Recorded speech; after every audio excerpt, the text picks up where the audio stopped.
Sekarang kata penutup dari Profesor Mahfud Menko Polhukam. Makasih.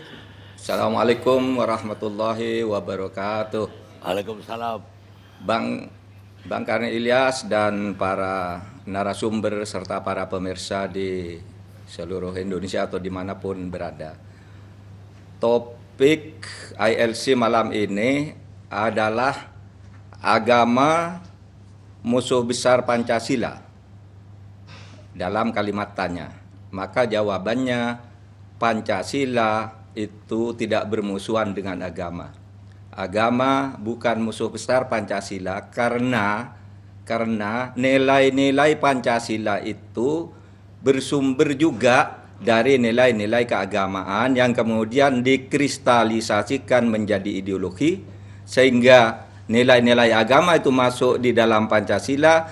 Kemudian Pancasila memberi peluang atau melindungi atau memberi proteksi terhadap penganut agama untuk melaksanakan ajaran agamanya masing-masing, yang selain diatur sebagai ideologi juga diatur sebagai dasar negara. Ideologi negara dan dasar negara dalam pengertian praktisnya itu berbeda. Satu. Nah, untuk itu maka kita lihat bagaimana hubungan antara negara dan agama yang sebenarnya merupakan cerita lama ini, merupakan perdebatan lama, kita buka kembali. Jadi begini, ini bisa dilacak dengan salah satu episode perkembangan sejarah kita di akhir tahun 30-an. Ketika Bung Karno mula-mula, Bung Karno itu mengusulkan negara Indonesia itu adalah negara sekuler total. Yang kemudian sesudah berdebat dicapai kompromi menjadi negara tidak sekuler, tapi juga tidak negara agama. Jadi pada akhir tahun 30-an itu, pada tahun 1938 melalui majalah Panji Islam, Bung Karno menulis artikel yang mengagetkan ketika Bung Karno itu menulis apa sebab Turki memisahkan agama dari negara. Yang isinya itu dia mengusulkan kalau Indonesia merdeka kelak, kata Bung Karno, Indonesia itu harus memisahkan antara agama dan negara. Agama dan negara kalau dicampur aduk, maka dua-duanya akan mundur. Kalau agama ingin maju harus dipisahkan dari negara, kalau negara ingin maju harus dipisahkan dari agama. Itu tulisan Bung Karno yang kemudian disusul dengan tulisan lain, ya, memudahkan pengertian Islam. Kemudian masyarakat onta dan masyarakat kapal udara, itu tulisan Bung Karno yang menginginkan agar Indonesia itu menjadi negara sekuler penuh. Tahun 38. Pandangan Bung Karno ini kemudian dibantah oleh Nasir dengan tulisan yang juga sama cerdasnya ketika dia menulis beberapa artikel, diantaranya Cinta Agama dan Cinta Tanah Air. Menulis juga artikel Ikhwanus Sofa. Menulis juga artikel Islam dan Akal Merdeka. Kemudian artikel Arti Agama dan Negara atau Arti Agama dalam Negara, yang pada intinya Nasir berpendapat sebaliknya.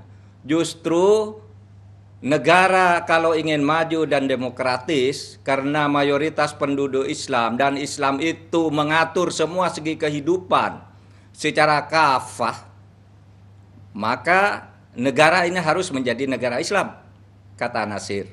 Kedua tokoh ini tulisannya sangat bagus, sangat cerdas. Nah, pemikiran yang muncul dari polemik akhir tahun 30-an itu terus menjadi perdebatan sampai di tahun 45 ketika BPU PKI dibentuk, terjadilah perdebatan di sidang-sidang BPU PKI pertama, terjadi panitia 9 seperti tadi diceritakan kisahnya oleh Mas Anhar Gonggong, yang kemudian melahir kesepakatan Indonesia ini bukan negara agama, tetapi juga Indonesia bukan negara sekuler. Kata Bung Karno, negara ini adalah negara apa? Kesepakatan, modus vivendi, bahwa negara ini Ya, bersumber dari nilai-nilai agama, pedoman-pedoman hidup, dan ideologinya, serta konstitusinya, tetapi juga tidak memberlakukan hukum agama. Agak rumit memahaminya begini. Negara yang seperti ini, oleh disertasinya Tahir Asari disebut negara religious nation state. Religious nation state itu artinya negara kebangsaan yang berketuhanan. Negara diilhami, diinspirasi oleh nilai-nilai agama tetapi tidak memberlakukan hukum agama tertentu.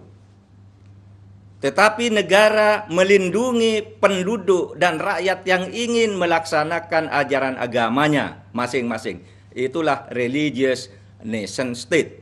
Jadi tidak mungkin Pancasila itu bermusuhan dengan agama. Pancasila dan agama itu kawan dekat, saling mengisi, saling bersumber. Gitu.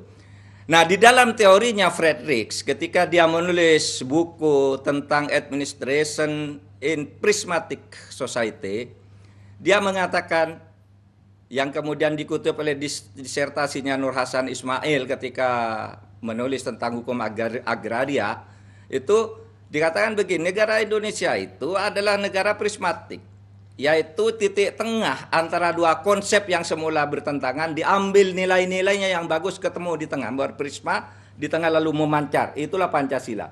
Nilai agama masuk, nilai sekuler masuk, ketemu di sini, lalu terjadi di situ religious nation state. Suka atau tidak suka, itulah kalau mau pakai konsepsinya atau teori prismatik. Nah, oleh sebab itu, negara yang seperti itu kalau dari sudut pandangan Islam disebut Darul Mithaq, negara kesepakatan, atau Darul Ahdi Wasyahadah menurut Muhammadiyah, atau modus vivendi, kesepakatan luhur, di mana semua pemeluk agama dilindungi oleh negara untuk melaksanakan hak asasinya sebagai pemeluk agama. Nah, itu tentang konsep hubungan negara dan agama yang jika ditinjau dari sudut hukum dan politik ingin difahami secara proporsional. Negara ini tidak anti agama. Agama juga tidak anti Pancasila. Satu. Nah, sekarang bagaimana penuangannya di dalam hukum? Saya tadi katakan ideologi negara dan dasar negara itu di dalam praktis implementatif kehidupan kita berbangsa dan bernegara itu berbeda. Pancasila sebagai negara itu melahirkan aturan-aturan hukum yang mengikat, yang dibuat oleh negara. Sedangkan Pancasila selain sebagai dasar negara melahirkan berbagai pedoman hidup yang bukan hukum, seperti kesepakatan, seperti pandangan hidup, pedoman pergaulan, gotong royong dan sebagainya. Itu tidak harus menjadi hukum, tapi kalau Pancasila sebagai dasar negara itu melahirkan aturan hukum yang bentuknya adalah peraturan perundang-undangan. Lah, dari mana hukum itu dibuat? Nah, nilai-nilai agama, berbagai agama itu tadi, Islam, Kristen, Hindu, Buddha, Konghucu, aliran kepercayaan budaya, itu bergabung dalam sebuah proses eklektisasi.